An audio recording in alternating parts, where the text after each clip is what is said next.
আজকে অনেক কটা বিষয় নিয়ে আলাপ করা লাগবে, কারণ চারিদিকে মেলা গ্যাঞ্জাম লাগিছে। প্রথম বিষয় নিয়ে আলাপ করি। রুমিন ফারহানা কাছে কোন অভ্যুত্থান বা বিপ্লব 36 দিন বা 1 মাসে হয় না। হ্যাঁ, কেউ যদি মনে করেন অল্প কয়েকদিনের আন্দোলনে হাসিনাকে দেশছাড়া করেছেন, তবে তারা বোকার স্বর্গে বাস করছেন। শেখ হাসিনার পালানো বিএনপির 16 বছরের আন্দোলনের ফসল গণবিস্ফোরণে শেখ হাসিনা পলায় গেছে। আন্দোলন করে বিএনপি করেছে, ঈদের পরে আন্দোলন আর কেউ করে না।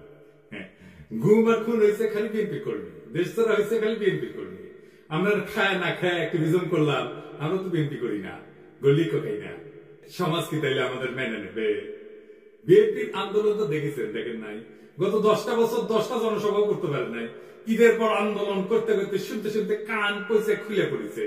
প্রাণ ভয়ে পুলিশের আক্রমণে দাঁড়াইতে পারে নাই, নিজেরা আবার স্বীকার করেছে। খালেদা জিয়ার বাড়ির সামনে 2টা বালির ট্রাক সরাইতে পারে নাই, আবার আসিছে আন্দোলনে ক্রেডিট নিতে। বিএনপি 16 বছর কেন 1600 বছর ঈদের পরে আন্দোলনের ঘোষণা দিল হাসিনার যখন আন্দোলন চলছিল, তখন মির্জা ফখরুল কইছে বিএনপির নৈতিক সমর্থন আছে, শুধু সম্পৃক্ততা নাই। এই শুনেন, আমরা এই আন্দোলনের সঙ্গে কখনোই সরাসরি জড়িত নই, আমরা তাদেরকে নৈতিক সমর্থন দিয়েছি। আর রুমিন ফারহানা বলে বিপ্লব তারাই করেছে, 1 মাসে বিপ্লব হয় না। তাহলে 7ই নভেম্বরের বিপ্লব কেমনে 4 দিনে হইল? নভেম্বরের 3 তারিখ থেকে 7 তারিখ বিপ্লব। রাশিয়ার বিপ্লব কেমনে 10 দিনে হইল? দুনিয়া কাঁপানো 10 দিন, ওই টাইমের উপরে একটা বইও আছে। বিপ্লব ক্ষণস্থায়ী, বিপ্লব অল্প সময় থাকে। বিপ্লব হইতেছে সেই মহেন্দ্র ক্ষণ, একটা মাহদীয় সময়, যখন একটা জনগোষ্ঠী তার জাতীয় আকাঙ্ক্ষার সর্বোচ্চ শিখরটা হুট করে ছুঁয়ে ফেলে, বিদ্যুৎ চমকের মতো বা লাফায় ওঠা ল্যাম্পের শিকার মতো। ওই সময় ওই জাতির উপরে আল্লাহর খেলাফত নাজিল হয়, তখন সেই হয়ে ওঠে দুনিয়ায় খোদার খলিফা, বিপ্লবের নায়ক। আর সেই অসামান্য মুহূর্তটাই বিপ্লব। আমরা ভাগ্যবান, আমরা পুরা জাতি ওই মুহূর্তটাই, ওই মহেন্দ্র ক্ষণের নায়ক, যার মধ্যে দিয়ে সৃষ্টিকর্তার পবিত্র ইচ্ছা আমাদের জাতির উপরে নাজিল হয়েছিল। এই জন্য এই শহীদের মৃত্যু নাই, তারা সময় আর কালকে অতিক্রম করে যায়। আমি কইছিলাম খোদা তাআলার দয়া ছাড়া বিপ্লবে বিজয়ী হওয়া যায় না। খোদা তাআলার সাহসের আবাবিল পাখি পাঠানো লড়াইয়ের ময়দানে খোদা তাআলার সাথে জনগণের একটা স্পিরিচুয়াল কানেকশন ছাড়া বিপ্লব সফল হয় না। মুহাজিবনের ডাক শুনে সবাই, আপনি রুমিন ফারহানাকে বিএনপি কে খোদা তাআলার জায়গায় বসাইতেছেন? নাউজুবিল্লাহ। বিপ্লবের মালিক সৃষ্টিকর্তা, আপনারা না। আপনি বিপ্লবের নায়ক হইলে আপনি মাইকের সামনে চিল্লাইতেন না। অবশ্য ভুলভাল চিল্লান। কইতেছে 18 সালে নাকি বিএনপি নির্বাচন প্রত্যাখ্যান করেছে। শুনেন, আওয়ামী লীগ যখন ভারতের সঙ্গে আঘাত করে 14, 18, 24-এ ক্ষমতা দখল করলো, বিএনপি তখন আপসহীনভাবে জনগণের পাশে থেকে নির্বাচন প্রত্যাখ্যান করেছে। ওই নিজেই 2018 সালে সংসদে সংরক্ষিত আসনে এমপি ছিল বিএনপি, আবার বিএনপি নির্বাচন প্রত্যাখ্যান করছে। কি কয় না কয় তার কোনো ঠিক নাই। শুধু তাই না, 10 কাঠা প্লট চাই আবেদন করেছিল, যে প্লট পাইলে নাকি চিরকৃতজ্ঞ থাকিবে। দেখেন, এটা প্লটের লোভ সামলাইতে পারে না, সে আবার বিপ্লব করে। হ্যাঁ, খেল খতম হয়েছে, পয়সা হজম। দরখাস্তটা দেখেন, একবার বলে 2/3 মেজরিটি নিয়ে বিএনপি ক্ষমতায় যাবে। শুনে, আবার বলে বিএনপি নেতা কর্মীদের কন্ট্রোল করা যাচ্ছে না, কেন্দ্রে জানায় কোনো লাভ হচ্ছে না। শুনে, বিএনপির নেতা কর্মীদেরকে মাঠ পর্যায়ে কন্ট্রোল করা যাচ্ছে না, চাঁদাবাজির সঙ্গে যুক্ত, জমি দখলের সঙ্গে যুক্ত, টেন্ডারবাজির সঙ্গে যুক্ত। আমার এলাকাতে পথধারী নেতারা কেউ মাটি ভরাট করে নদীর উপরে, জমি দখল করে, আরেক উপজেলায় পথধারী নেতারা মামলা বাণিজ্য করে। তো কন্ট্রোল করা তো যাচ্ছে না। কেন্দ্রে খবর পাঠানো হয়েছে, কেন্দ্র কোনো অ্যাকশন নেয় নাই।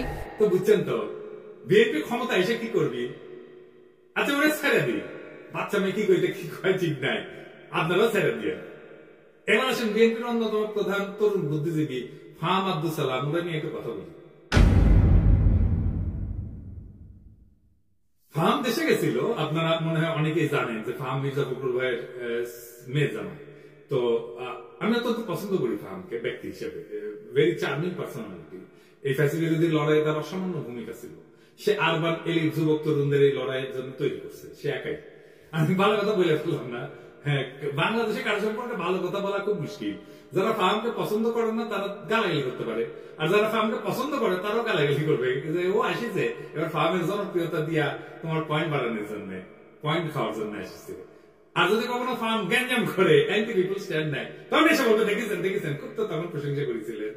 যাই হোক, এটা বলে রাখলাম যে ফাহাম আমার এলাই না, রাজনৈতিক মিত্র না। কারণ ফাহাম বিএনপি যে স্ট্যান্ড নিছে, যেটা আপলোড করে, সেটা করেও সম্পর্ক রাখা যায় ভিন্ন মতের মানুষের সাথে, কিন্তু ফার্ম সেটা রাখবে না বলে সিদ্ধান্ত নিয়েছে, এটা কোনো সমস্যা নাই, অ্যাবসলিউটলি ফাইন।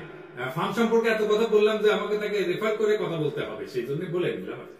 কারণ সেও বলছিল যে এই লড়াইয়ে যারা ছিল তারা তার ভাই ব্রাদার বলছে, তো সেটা আমার তরফ থেকে এখন এটা বলে না আমরা ভালো। তো ফার্ম দেশে গেল, সেই সময় ছাত্রদের নিয়ে বসেছিল, বলছিল সম্ভবত একটা টিভি শোতে যে ছাত্ররা বিএনপির সাথে অ্যালাই করলে ভালো করবে, এটা তাদের বেটার সিকিউরিটি দিবে। স্বার্থের দিক থেকে তারা যদি বিএনপির সাথে অ্যালাইন করে, আমার মনে হয় যে তাদের ভবিষ্যৎ অন্য অপশন থেকে বেটার। 2 দিন আগেও লিখলো ফার্ম যে আওয়ামী লীগের মিছিল হচ্ছে বড়, এইটা আমরা নাকি একে অন্যকে অপমানিত করছি, তার ফল। হ্যাঁ, মাঝে মাঝে ফার্মের কথা শুনে হাসি। আচ্ছা ফার্ম, বিএনপি কি কাউকে সুরক্ষা দেওয়ার কথা বলা মানায়? আর বিএনপি কি কাউকে সুরক্ষা দিতে পারে? দিছে কখনো? এই সব ক্ষমতা কি বিএনপির আছে না ছিল? ক্ষমতা জিনিসটা কি, সেটা কিভাবে তৈরি হয়? বিএনপির যদি কাউকে সুরক্ষা দেওয়ার হিম্মত থাকতো তাহলে জিয়া তো নিহত হয় না, ইলিয়াস আলী গুম হয় না, সালাউদ্দিন চৌধুরী ফাঁসিতে যায় না, তারেক রহমান নির্বাসনে যায় না, বালুর ট্রাক ফেলা তার খালেদা জিয়াকে আটকাই দিতে পারে না। বিএনপি কি দেশকে আওয়ামী লীগের ফাঁসিদের হাত থেকে রক্ষা করতে পারছে? পারে না। বাংলাদেশের সবচেয়ে বড় রাজনৈতিক দল হয়ে অগাস্ট বিপ্লবের নেতৃত্ব দিতে পারে না। এই বিএনপি আগামীতে ক্ষমতায় যাইতে পারে, কিন্তু এই ক্ষমতা সে রাখতে পারবে না, কারণ ক্ষমতা বিষয়টাই সে বুঝে না। দেখেন, বিএনপির জন্ম হইতো না 1975-এর 15 আগস্ট না হতো, সেই আগস্ট বিপ্লবীদের রক্ষা করতে বিএনপি করেনি। মুজিব হত্যা মামলার বিচারে অভিযুক্ত সবাইকে জজ গোলাম রসুল ফায়ারিং স্কোয়াডে গুলি করে মারার মৃত্যুদণ্ডের রায় প্রদান করছিল। যদিও দেশে প্রচলিত সিআরপিসিতে মৃত্যুদণ্ড দণ্ডিতদের ফায়ারিং স্কোয়াডে গুলি করে মারার কোন বিধানই নেই। সংসদে এই অপকর্মের বিরুদ্ধে সেদিন 120টা আসন নিয়ে বিএনপি কোন বিরোধিতা না করে মুখে কুলু পাইতে চুপ করে বসেছিল। তাই বিএনপি কাউকে রক্ষা করতে পারবে না, করবে না, সে ক্ষমতা। বিএনপি ক্ষতি করতে পারবে, সেটাই আসল ক্ষমতা। রক্ষা করতে পারাটা রাজনৈতিক ক্ষমতা না, বরং ক্ষতি করতে পারার হিম্মতটাই রাজনৈতিক ক্ষমতা। আমি এই প্রসঙ্গে বিস্তারিত আলাপ করছি আগে দিতেছে। আওয়ামী লীগের মিছিল বড় হচ্ছে এই জন্য না যে কেউ কাউকে অপমান করছে আর অভিমানের রাজপথ ছেড়ে দিচ্ছে তাই আওয়ামী লীগ মিছিল করতেছে, না তা না। বাংলাদেশে বিএনপি বা জামাত বা ছাত্রদের এনসিপি গ্রিন সিগন্যাল ছাড়া আওয়ামী লীগের বাপের ক্ষমতা নাই মিছিল করে। আওয়ামী লীগ বিএনপির আশকারা পাইয়া মিছিল করতেছে না, শুধু বিএনপি আওয়ামী লীগের মিছিল করে দিচ্ছে। হ্যাঁ বা বেশ, এইভাবে তারা আওয়ামী লীগকে বাঁচাই রেখে জনগণকে ভয় দেখাইতে চায়। বিএনপি ক্ষমতায় আসার আগে দলটার নেতা কর্মী এবং তাদের আত্মীয় স্বজনরা আওয়ামী লীগের রাজনৈতিক স্বার্থ রক্ষার জন্য কতটা মরিয়া হয়ে উঠছে এই খবর পড়লেই সেটা বুঝতে পারবে। আওয়ামী লীগকে যারা রুখে দিতে পারবে তারাই আগামী বাংলাদেশের নেতা হবে। বিএনপি ঢুকতে না চাইলে তোমার ফাঁকা থাকবে না। বিএনপি প্রাণ ভয় রাজপথে 28 অক্টোবর দাঁড়াইতে পারে না, তার জন্য কি বর্ষা বিপ্লব থেমেছিল? ছিল না। ফার্মের কন্ট্রাডিকশন গুলো নিয়ে আলাপ করি না, চাইলে করা যায়। ফার্ম বলতেছে 71 একটা রেড লাইন, এই রেড লাইন ক্রস করলে বাংলাদেশের রাজনীতি করা যাবে না। এই জন্য নাকি জামাত মেইনস্ট্রিম হইতে পারে না। আজিব বাত। বিএনপি কি 71-কে ওন করে? সে নিজে কি ফার্মকে নিজে বাঙালি জাতীয়তাবাদকে ওন করে? ফার্ম তো নিজেই নিজেকে হিন্দুস্তানি মুসলমান করছে। দেখেন, আমি নিজেকে বাঙালি মনে করি না, আমি নিজেকে হিন্দুস্তানি মুসলমান মনে করি। ফার্ম কি ধর্ম নিরপেক্ষতা মানে? সে কি সমাজতন্ত্র মানে? সে নিজেই কমিউনিস্টকে দান দিক বলে। সেই বাকশাল চাই, আবার ইউরোপিয়ান এনলাইটমেন্ট চাই। ও দান্দিক। তাইলে ফার্মের 71টা আসলে কি? ফার্মের ন্যারেটিভ কি 71-এর? আমি আসলে জানতে চাই। এবার আসেন বিএনপির 31 দফা নিয়ে আলাপ করি। আমি 31 দফার 1 দফা নিয়ে সারা ভাবে আলাপ করেছি, আপনারা দেখছেন। আলাপ একবারে যদি করতাম আগ্রহ ধরে রাখতে পারতেন না। তো বিএনপির কিছু কইতে ইচ্ছা করে না, এরা বেকুব ভর্তি দল, এরা নিজেদের দুর্বলতা কখনো বুঝতে পারে নাই। যেহেতু এনটি আওয়ামী লীগ সকলের কাজের সুফল পাইছিল, তাই তারা ভাবে নাই নিজের ইন্টেলেকচুয়াল অ্যাসেট গড়ে তুলতে হবে। এখন পড়েছে গাড্ডা। আমি আমলে কোন ন্যারেটিভ তৈরি করতে পারে নাই, একটাও না। আপনি দেখাতে পারবেন না একটা ন্যারেটিভ তৈরি করছে, নিজেদেরকে রক্ষা করতে পারেনি ন্যারেটিভ তৈরি করে। আর এইটা যে তাদের দুর্বলতা, এটা কোনোদিন খোদায় দেখেন। গাড় তৈরি করে মাস্তানি হয়, রাজনীতি হয় না। রাজনীতি সিরিয়াস বিষয়, ক্ষমতা মাফিয়াদেরও থাকে। যাই হোক, আজকে 2টা দফা নিয়ে আলাপ করবো বিএনপির 31 দফা। তার আগে কয়ে নি, রাজনৈতিক দফার সংখ্যা কম হতে পারে। আমি চ্যালেঞ্জ দিয়ে বলতে পারি, বিএনপি স্ট্যান্ডিং কমিটির প্রত্যেককে আলাদা করিয়া 31 দফা লিখতে বলেন, পারবে না, একজনও লিখতে পারবে না 31টা দফা। আপনি বিএনপির কর্মী হন, নেতা হন, নিজে লেখেন, এটা এপিসোড বফ করে নিজে লেখেন, পারবেন না। আমি চ্যালেঞ্জ দিলাম, পারবেন না। আপনি নিজে যার রাজনীতি করাটাই কাজ, যে পারেন না নিজের দফাটা নিজে লিখতে, মনে রাখতে, পাবলিকের বাপের ধন কি সাপে খেয়েছে যে সে মনে রাখবে? তা ঠেকা পড়ছে, আসেন দেখি রাজনৈতিক কর্মসূচি অল্প দফায় কেন হইতে হয় সেটা একটু আলোচনা করুন। 1 নম্বর কারণ সহজবোধ্যতা। অল্প দফা থাকলে জনগণ সহজে বুঝতে পারে কি দাবি করা হচ্ছে, বেশি দফা থাকলে মেসেজ জটিল হয়ে যাবে, সেই জন্য সাধারণ মানুষের মনোযোগ হারানোর ঝুঁকি বাড়ে। 2 নম্বর মোবিলাইজেশন সহজ হয়। কম দফা মানে একটা বা দুইটা মূল দাবির পিছনে জনগণ জোরালো ভাবে ঐক্যবদ্ধ হইতে পারে, আন্দোলনের শক্তি বাড়ে। 3 নম্বর কৌশলগত চাপ সৃষ্টি করা যায়। সরকার বা বিরোধী শক্তির উপর চাপ তৈরি করার জন্য স্পষ্ট এবং নির্দিষ্ট দাবি থাকা জরুরি। বেশি দাবি দিলে কোনো দাবি নিয়ে সুনির্দিষ্টভাবে চাপ তৈরি করা যায় না। গতি বজায় রাখা। কম দফার কর্মসূচি আন্দোলনের গতি এবং ফোকাস বজায় রাখে। লম্বা তালিকা মানে প্রত্যেকটা বিষয় আলাদা করে ব্যাখ্যা লাগবে, যা সময়কে কম করে। 5 নম্বর হইতেছে সংবাদ মাধ্যমে সহজে প্রচার। মিডিয়া ছোট স্পষ্ট বার্তা প্রচার করতে পছন্দ করে। অল্প দফায় আন্দোলন সহজে শিরোনাম। আমি এটা বললাম আন্দোলন এই কারণে, কারণ তারা কিন্তু 31 দফা আন্দোলনের সময় করছে, বিপ্লবের পরে করে নাই, সেজন্য আন্দোলনের কথা বলি। আমাদের সফল আন্দোলনগুলো দেখেন রাষ্ট্রভাষা বাংলাতে 6 দফা। এরশাদ বিরোধী আন্দোলনের 1 দফা, 1 দফা 1 দাবি, এরশাদ তুই কবে যাবি। হাসিনা খাদের আন্দোলনের 1 দফা। এমনকি বিএনপি যে 4 দলীয় জোটের 5 দফা ছিল 2001 সালের নির্বাচনে, দুর্নীতিমুক্ত প্রশাসন, সুশাসন, আইন শৃঙ্খলা উন্নয়ন, এই সমস্ত। তারপরে দফা বাড়তে থাকে। 2018 সালে বিএনপির ঐক্য ফ্রন্টের দফা হয় 7 দফা আর 11টা লক্ষ্য। এই হইতেছে বাম ইনফ্লুয়েন্স। দাবি ঢুকাইতে দিতে হবে 23 মানুষ পড়লো কিনা শুনলো কিনা ভাবাভাবি। আসেন 31 দফার 2 নম্বর দফা নিয়ে দেখি। তারা কইতেছে বাংলাদেশে গণতন্ত্র, ভোটাধিকার পুনঃপ্রতিষ্ঠা এবং স্বচ্ছ গণতান্ত্রিক প্রক্রিয়াকে স্থায়ী, সাংবিধানিক এবং প্রাতিষ্ঠানিক রূপ দেওয়ার লক্ষ্যে একটা নির্বাচনকালীন দল নিরপেক্ষ তত্ত্বাবধায়ক সরকার ব্যবস্থা প্রবর্তন করা হবে। ভালো কথা, কিন্তু প্রশ্ন হইতেছে তত্ত্বাবধায়ক সরকার তো বিএনপি প্রবর্তন করেছিল, তাই না? আইন কইরা 96 সালে টিকলো না কেন? আবার আইন করবে, টিকবে না। মানে আমরা চক্রাকারে একই সমস্যার আবর্তে ঘুরপাক খাবো নাকি বারে বারে? আবার যে বাতিল হবে না তার নিশ্চয়তা কি? জনগণ চায় একটা নিরপেক্ষ নির্বাচন, অবাধ স্বচ্ছ নির্বাচন, নেতা নির্বাচনের স্বাধীনতা। এটা কিভাবে নিশ্চিত হবে? বিএনপি তো বিচারপতির বয়স বাড়ায় নিজেদের পছন্দ মতো লোককে তত্ত্বাবধায়ক সরকার প্রধান বানাইতে চেয়েছিল 2006 সালে, জানেন তো? 2007 সালের জানুয়ারিতে যে সাধারণ নির্বাচন পরিচালনা হবে সেটার জন্য তত্ত্বাবধায়ক সরকার গঠিত হওয়ার কথা ছিল। তার প্রধান উপদেষ্টা হিসাবে বিচারপতি KM হাসানকে নিয়োগ করা হয়। উনি একসময় বিএনপির কেন্দ্রীয় নেতৃত্বে ছিলেন।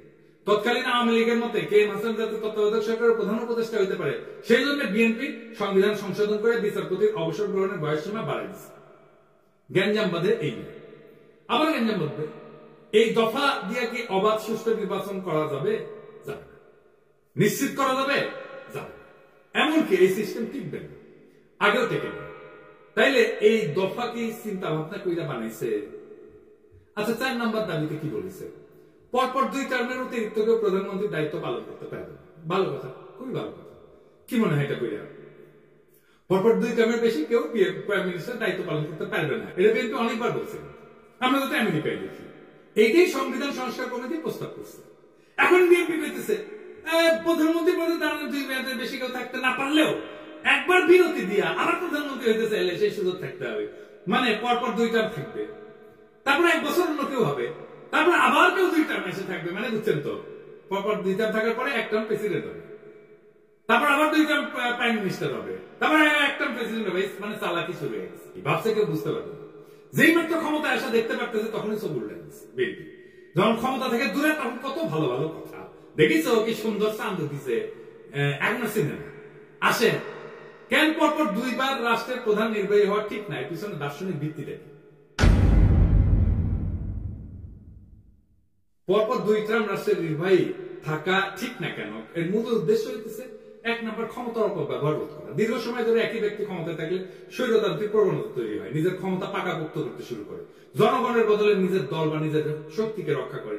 একই জিনিস ঘটছে হাসিনার ক্ষেত্রে। 2 নম্বর নতুন নেতৃত্বের সুযোগ সৃষ্টি হয় না। নিয়মিত নেতৃত্বের পরিবর্তন মানে নতুন চিন্তা, নতুন দৃষ্টিভঙ্গির আগমন। 3 নম্বর রাষ্ট্র প্রতিষ্ঠানের স্বাধীনতা রক্ষা। একজন দীর্ঘদিন ক্ষমতায় থাকলে বিচার বিভাগ, নির্বাচন কমিশন, পুলিশ ইত্যাদি তার হাতে জিম্মি হয়ে যেতে পারে, যেটা হাসিনার আমলে হয়েছিল। 4 নম্বর গণতন্ত্রের প্রাণবন্ততা বজায় রাখা। জনগণ যাতে মনে করে রাষ্ট্র তাদের, কোন ব্যক্তির না, এই অনুভূতি বজায় রাখা দরকার। এবং দীর্ঘকালীন শাসনের বিদ্রোহ কিন্তু অবশ্যম্ভাবী হয়ে ওঠে, কারণ ক্ষমতা কেন্দ্রীভূত হয়ে পড়ে। যখন এক ব্যক্তি বা গোষ্ঠী দীর্ঘদিন রাষ্ট্রের নেতৃত্ব থাকে তখন তারা সমস্ত শক্তি নিজেদের হাতে কুক্ষিগত করে। আইনের শাসন দুর্বল হয়, বিচার ব্যবস্থা পক্ষপাতদুষ্ট হয়, সেনাবাহিনী প্রশাসন ব্যক্তি বিশেষের গোলাম হইয়া পড়ে। জনগণের স্বাভাবিক চাহিদা, ন্যায় বিচার, সমান অধিকার, জীবনের নিরাপত্তা এই সমস্ত পদদলিত হয়। একই জিনিস আমরা দেখছি হাসিনার। এই যে ঘটনা, এটা তাত্ত্বিক ভিত্তি কি? যে কেন প্রধান নির্বাহী বেশি দিন থাকতে পারবে না। তাত্ত্বিকভাবে এটা দাঁড়ায় আছে কয়েকটা বড় চিন্তার উপরে। এক নম্বর হচ্ছে ডেমোক্রেটিক রোটেশন, বা এটাকে বলা যেতে পারে গণতান্ত্রিক চক্র। জন লক, মন্তেস্কু এই দার্শনিকরা বলছিলেন ক্ষমতা স্বাভাবিকভাবে দুর্নীতির দিকে ধাবিত হয়, তাই নিয়মিত ক্ষমতার হাত বদল জরুরি। আরেকটা তত্ত্ব হচ্ছে ন্যাচারাল ডিকে অফ পাওয়ার, মানে ক্ষমতার স্বাভাবিক ক্ষয়। টকভিল উনি বলছেন একজন নেতা যত বেশি সময় ক্ষমতায় থাকে তত সে জনগণের আসল চাহিদা থেকে বিচ্ছিন্ন হয়ে পড়ে। আর 3 নম্বর হইতেছে জেনারেশনাল রিনিউয়াল, নতুন প্রজন্মের আবির্ভাব তত্ত্ব। রাষ্ট্রের সেবা করার সুযোগ নতুন নেতৃত্বকে দিতে হবে, না হলে রাষ্ট্র সময়ের সাথে সাথে পিছায় যাবে। যদি একজন নেতা 2 মেয়াদে চালায় যায়, তারপর একটা বিরতি নিয়ে আবার প্রার্থী হয়, তাহলে মূল উদ্দেশ্য ব্যাহত হবে। কেন ব্যাহত হয়? 1 নম্বর, ক্ষমতার নেটওয়ার্ক নষ্ট হয় না, যেটা তৈরি হয়েছে। যে নেতা টানা 2 মেয়াদ চালাইছে তার সময়কালে প্রশাসন, বিচার বিভাগ, পুলিশ, মিডিয়া, ব্যবসায়ী গোষ্ঠী সব স্তরে স্তরে অনুগত এক ধরনের নেটওয়ার্ক তৈরি হয়। একটা বিরতিতেও এই নেটওয়ার্ক বেঁচে থাকে, সক্রিয় থাকে। এখন দেখতেছেন না, এখনো হাসিনার লোকজন প্রশাসনে আছে। তো উনি যখন আবার প্রার্থী হয়, এই শক্তিগুলো তাকে সুবিধা দেয়, ফলে নতুন প্রতিদ্বন্দ্বিতা বা নতুন নেতৃত্বের সুযোগ প্রকৃত অর্থে হয় না। 2 নম্বর, জনগণের মনস্তত্ত্ব পাল্টায়। নেতার ব্যক্তি পূজা বা জনপ্রিয়তার মিথ ভেঙে যেতে সময় লাগে। মাত্র 1 মেয়াদের বিরতি তা ভাঙার জন্য যথেষ্ট না, ফলে পুরানো প্রভাব বজায় থাকে। মানুষ মনে করে ওই লোকটাই আবার ফিরে আসবে। 3 নম্বর, প্রশাসনিক নিরপেক্ষতা থাকে না। নির্বাচন কমিশন, পুলিশ, সরকারি যন্ত্রপাতি তাদের পুরনো বসের জন্য অপেক্ষায় থাকে, ফলে নির্বাচন প্রতিযোগিতামূলক হয় না, গণতন্ত্র দুর্বল হয়। 4 নম্বর হইতেছে নতুন প্রজন্মের নেতৃত্ব বাধাগ্রস্ত হয়। যখন পুরনো নেতা আবার ফিরে আসার সম্ভাবনা রাখে, তখন নতুন নেতৃত্ব উঠে আসতে ভয় পায় বা বাধাগ্রস্ত হয়, গণতন্ত্রের নবায়ন থেমে যায়। তত্ত্বে যতই বলা হোক না কেন, অনেক রাষ্ট্রনায়ক নিয়ম ভেঙে আজীবন ক্ষমতা ধরে রাখার পথ তৈরি করছে। সবচেয়ে উল্লেখযোগ্য 2টা উদাহরণ দিই। ভ্লাদিমির পুতিন টানা 2 টার্ম শেষ হওয়ার পর উনি সংবিধান অনুযায়ী প্রেসিডেন্ট হইতে পারতেন না, তাই নিজের ঘনিষ্ঠ দিমিত্রি মেদভেদেভকে প্রেসিডেন্ট করে নিজে হয় প্রধানমন্ত্রী, কিন্তু রাশিয়ার প্রকৃত ক্ষমতা নিজের কাছেই রাখে। 2012 সালে আবার প্রেসিডেন্ট হয়, পরে সংবিধান সংশোধন করে তার মেয়াদের সীমাটা মুছে দেয়। এখন পুতিন 2036 সাল পর্যন্ত প্রেসিডেন্ট থাকতে পারবে, অর্থাৎ প্রায় 4 দশক ধরে। এর ফলাফল কি হয়েছে? রাশিয়া গণতন্ত্র থেকে দূরে সরে গেছে, বিরোধী নেতারা নিশ্চিহ্ন হয়ে গেছে এবং ব্যক্তিকেন্দ্রিক একনায়কতন্ত্র তৈরি হয়েছে। শি জিনপিং, চীন প্রেসিডেন্টের জন্য 2 মেয়াদের সীমা ছিল 5-5-5 10 বছর। শি জিনপিং 2013 সালে প্রেসিডেন্ট হয়। 2018 সালে চীনের কমিউনিস্ট পার্টি সংবিধান পরিবর্তন করে 2 মেয়াদের সীমা তুলে দেয়। এখন শি জিনপিং আজীবনের জন্য প্রেসিডেন্ট থাকার পথ খুলে দিয়েছে। এর ফলাফল কি? চীনে ব্যক্তির চেয়ে পার্টি বড়, এই নীতিগতভাবে লঙ্ঘন করছে। আর চীনে গণতান্ত্রিক কোন নির্বাচন নাই, মত প্রকাশের স্বাধীনতা কঠিনভাবে নিয়ন্ত্রিত। ফলে যখন 2 টার্মের নিয়ম ভেঙে ফেলা হয় বা কোন ছিদ্র রেখা ক্ষমতা ধরে রাখার রাস্তা রাখা হয়, তখন গণতন্ত্র দ্রুত দুর্বল হয়ে পড়ে, রাষ্ট্র ব্যক্তি কেন্দ্রিক হয়ে যায় এবং জনগণের স্বাধীনতা কাগজে কলমে সীমাবদ্ধ হয়ে পড়ে। আমি মাঝে মাঝে চুপচাপ হয়ে বসে থাকি, ভাবি যে যদি 2028 সাল পর্যন্ত আওয়ামী লীগ থাকতো কি হইতো? নির্বাচনের নাম উচ্চারণ করলেই নীল সাদা ভাই নিশা দাঁড়াইতো দৌড়, ঠান্ডা গলায় বলতে চলে। তারপর বাকিটা একটা কালো গল্প, যার শেষ পাতায় রক্তের দাগ। লুৎফুজ্জামান বাবর কারাগারের ঘুপসি কোণে চোখ তুলে পাখিদের উঠতে দেখতেন আর ভাবতেন তারা এখনো উঠতে পারে, অথচ আমি। সালাউদ্দিন আহমেদ শিলংয়ের আকাশে হাত তুলতেন, এই নীল কি ঢাকার মতো, নাকি আমি বদলে গেছি? খালেদা জিয়া এখন অন্তরীণ থাকতেন। রিজভী ভাই কোলাপসেবল গেটের পিছনে মাফলার গলায় দিয়া হাতে গোনা কয়েকজন কর্মী নিয়ে শীতের মধ্যে ঠকঠক করে কাটতেন, ওটাই ওনার রাজনৈতিক কর্মসূচি হয়ে থাকতো। আর আয়নাগর, ওইখানে নাম ঝুলত শত শত মৃত স্বপ্নে, ভুলে যাওয়া মানুষের যারা একদিন হাঁটতো, হাসতো, স্বপ্ন দেখতো, তারপর চুপ হয়ে যেত। আমরাও চুপ হয়ে যেতাম, চুপচাপ বাজারে যেতাম, চুপচাপ অতি মূল্যে অল্প কিছু ডিম কিনতাম, সবজি কিনতাম, আর মাছ মাংস দেখে হাত পিত্তেশ করতাম। চুপচাপ আয়নায় তাকায় ভাবতাম, এটা আমার মুখ না, আমি কোথায় হারালাম? ঠিক তখন কিছু সাহসী তরুণ উঠে দাঁড়ায়, তারা বলে এমন জীবন চাই না। তারা বাতাসে ছড়ায় দেয় আলো, আমরা গলা ছেড়ে কাপা কাপা স্বরে ওদের দেখে পথে নেমে আসি, সাহস নিয়ে বলি আমরা ভালো নাই। কিন্তু আজ আমরা বলি ওদের হঠাৎ, ওরা রাজনীতি করে ফেলছে, ওদের রক্ত আজকে পথের ধুলা, ওদের কান্না আজকে নীরব শোক। আমরা চিৎকার করি এখনই নির্বাচন চাই, ডিসেম্বরই চাই, এখনই চাই। দেশ যে ভালো চলতেছে এটা কেউ দেখে না, রিজার্ভ বাড়তেছে, দুর্নীতির টাকা ফিরতেছে, সংস্কারের বাতাস রাখছে, কিন্তু এই খবর কারো কানে ছড়ে না। একটাই আমাদের পিপাসা এখন, ক্ষমতা আর ক্ষমতা। আলোর এই লড়াই কখনো সহজ ছিল না। আলোর জন্য যারা পথে নামে তাদের পা রক্তাক্ত হয়, তাদের চোখে জল জমে, তাদের গলা রুদ্ধ হয় কান্নায়, কিন্তু তবু তারা হাঁটে। তারা হাঁটে কারণ তারা জানে পিছাই গেলে চিরকাল হারায় যেতে হবে। আর যারা রক্ত দিছে, যারা ভয়কে পিছনে ফেলে আগাইছে, তাদের নাম ইতিহাসের পাতায় লেখা থাকবে।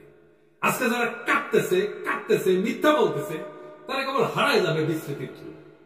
বিপ্লব কখনো সংগঠিত হয় না বক্তৃতায়, বিপ্লব জন্ম নেয় নির্ভীক হৃদয়ে, তপ্ত রক্তে। আমরা সেই রক্তের উত্তরাধিকার, আমরা হারব না। তারা ভাবছিল আমরা ভয় পাবো, তারা ভাবছিল আমরা হেরে যাবো, তারা ভাবছিল আমরা মুখ নিচু কইরা ঘরে ঢুকে, কিন্তু তারা ভুল করছে। আমরা পিছু হটিনি, আমরা সামনে আগেছি, আমরা থামিনি, আমরা ঝড় তুলছি, আমরা চুপ থাকিনি, আমরা স্লোগানে মুখর করছি রাজপথ। আজ যারা ধোকা দিচ্ছে, ইতিহাস তাদের মুখ চিরকাল ঘষে মাটিতে ফেলে রাখে। আজ যারা দাঁড়াইছে, ইতিহাস তাদের মাথায় তুলে রাখে। আজ আকাশ ভেঙে পড়ুক, সমুদ্র ফেটে যাক, আমরা পিছু হটবো না। আমাদের জয় হবে ইনশাআল্লাহ। ইনকিলাব।